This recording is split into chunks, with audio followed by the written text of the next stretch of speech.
ganun ang pangyayari, hindi po sila iniwanan ng Diyos. Naniniwala mo ba kayo?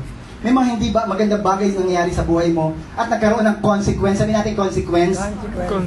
Bakit po may consequence? May decision siyang ginawa eh. Yung decision natin ginawa, nagkakabunga po ng consequence. Hindi ibig sabihin po nun, gusto ni Lord yun.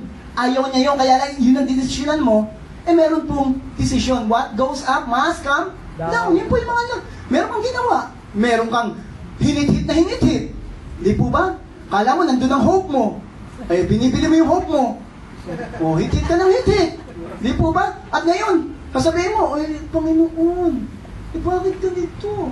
Eh, marami ko kayong hinit-hit.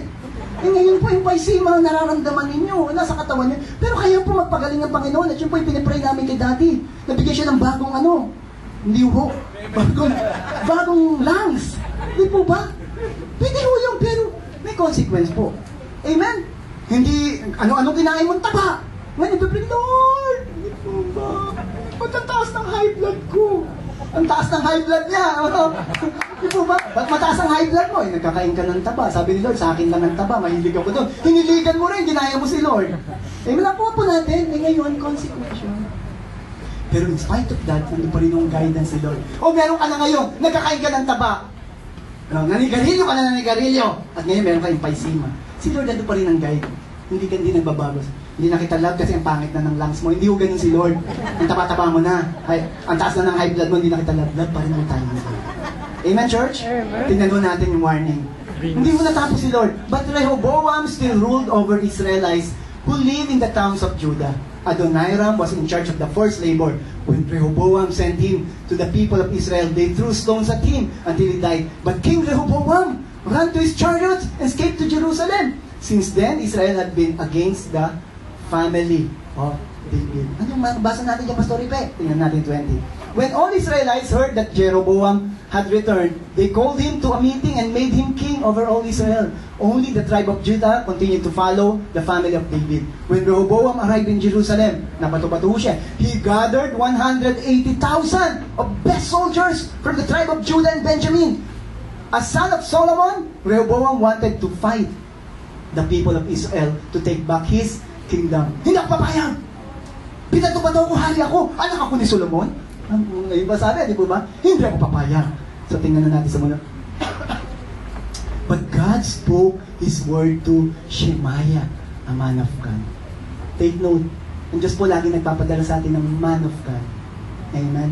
Na magpapayo sa iyo. Maggagabay sa iyo. Amen? Lingkod ng Diyos. Or even the word of God. The words of God. Pwede asawa mo, kapatid. Asawa, babae, lalaki, pinadadali. Anak mo, kaya pwedeng gamitin. Basta yung may relasyon sa Panginoon. Ito ang sabi, speak to Solomon's son, Rehoboam, the king of Judah, and to all the people of Judah and Benjamin, and the rest of the people, say to them, the Lord says you must not go to war against your brothers. Ano ba yung consequence? Bakit mo nagkakaroon ng gulo? Ang gagawa nila yun eh. Kung pinagbigyan niya, o sige, hindi ko na pabibigatin ang buhay ninyo. Pagkagainin ko na. Marami na naman akong naimpok eh. Yung sa tatay ko eh. Sige na, pamamahagi ko na yan. Hindi niyo ginawa eh. At ito po consequence, meron pong alitan at gera. Pero ang Diyos po hindi tumigil. The Lord say, you must not go to war against your brothers, the Israelites. Every one of you should go home because I made all these things happen. So they obeyed the Lord's command. What's the key? Obey the Lord's command. And went home as the Lord had commanded. Hanggang ngayon po, take note, kung meron man nangyayari sa buhay mo na hindi maganda, ngayon, another chance na naman sa Lord. Hindi nag-give up si Lord sa iyo. Andyan siya. Nagkamali ka sa isang decision mo, ang Lord po hindi nag-give up. Experience na ho natin marami yan. Amen? Amen, church? Marami tayong mga ginawa na desisyon, mali! Pero si Diyos, ang Diyos hindi nag-give up.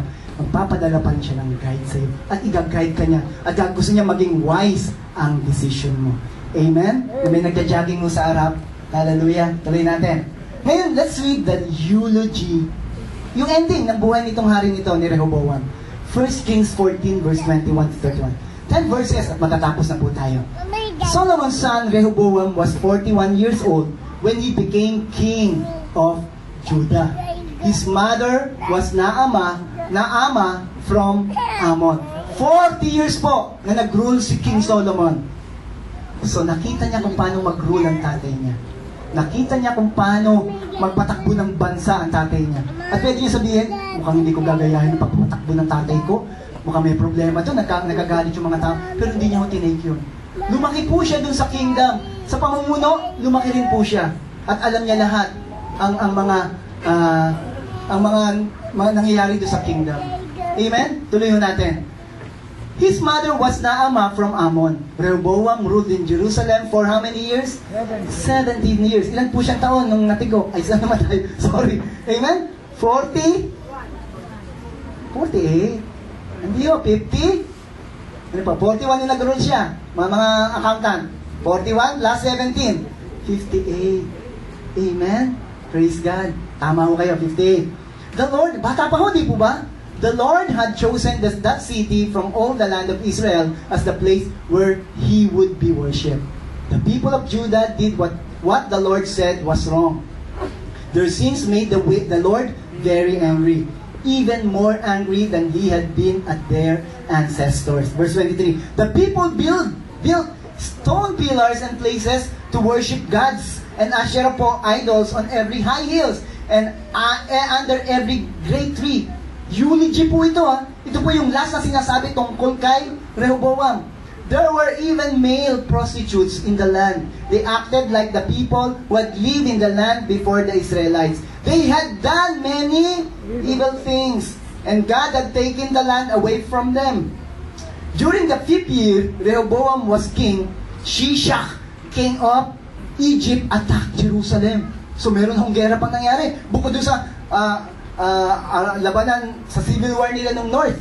He took the treasures from the temple of the Lord and the king's palace. He took everything. Shishak took everything. Even the gold shield Solomon had made. So King Rehoboam made bronze shields to put in their place and gave them to the commanders of the guard for the palace gates. Ano po yung ninakaw? Gold. Nawala ko yung gold. Wala na siyang pamalit. Ginamit niya po bronze. Alin po mas mataas? Gold o bronze? At pinakulayan niya po, mukhang gold. Ano po ito?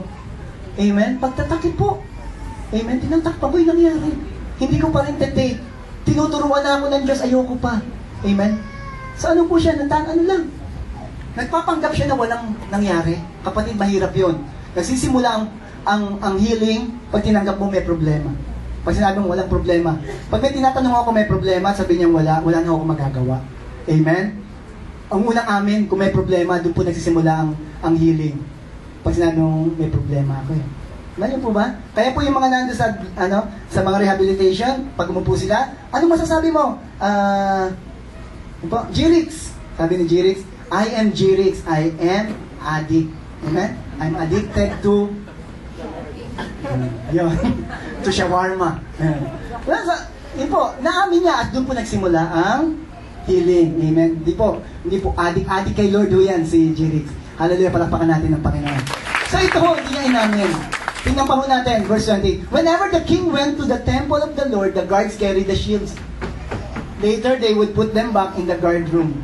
Everything else King Rehoboam did is written in the book of the history of the kings of Judah. Amen? There was war between Rehoboam and Jeroboam the whole time. Rehoboam, son of Naamah from Ammon, died and was buried with his ancestors in Jerusalem, and his son Abijah became king in his place. Eulogy.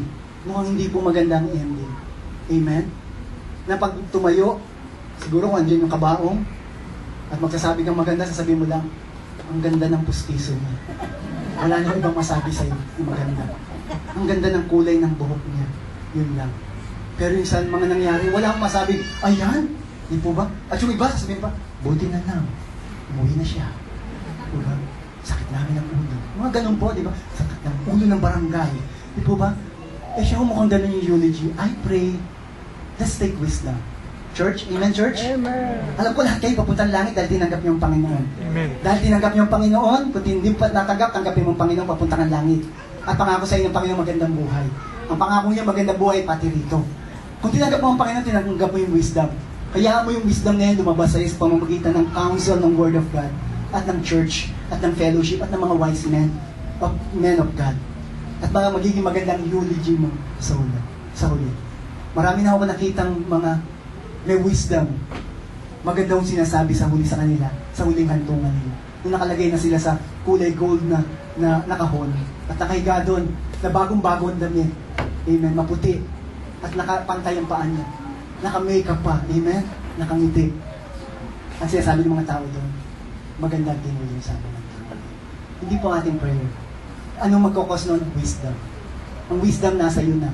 Hayaan mo na mag-manifest. The key, let the word of God dwell in you. Go to fellowship. Yung fellowship, patuloy lalagong wisdom natin dito. Bakit po kami nakakatayo dito at nakapagbigay ng maraming payo? Marami pong wisdom kami nakuha doon sa mga nauna sa amin, na nagbigay sa amin ng payo, naggabay sa amin. Amen, church? At nagbigay sa amin ng mga tamang desisyon at nagturo sa amin ng Biblia. Yun din po ang tinasabi ko sa inyo. Andito kami, handang magturo, abang gumabay, at mapapangako namin. Actually, hindi ako nangangako ng salita ng Diyos. He will make it right. Decision mo, magiging successful. Bakit? Nakabase sa word of God.